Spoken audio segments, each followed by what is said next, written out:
what are some of the significant challenges or changes, or however you want to approach it, that you think we're going to have to deal with in the future? I'll bucket this into three areas, and one is demand, one is data, and one is decision making. I think those are three major challenges that customers in the industry are working through, as well as suppliers.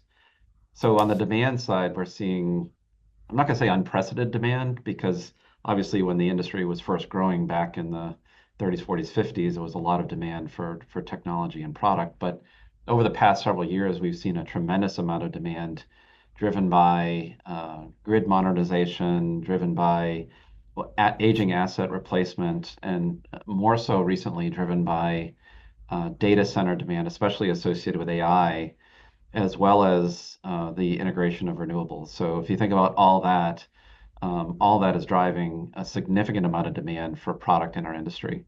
So that's something that suppliers, across, whether it be transformers, circuit breakers, switchgear, whatever, they're all struggling to meet that demand that we see in the marketplace.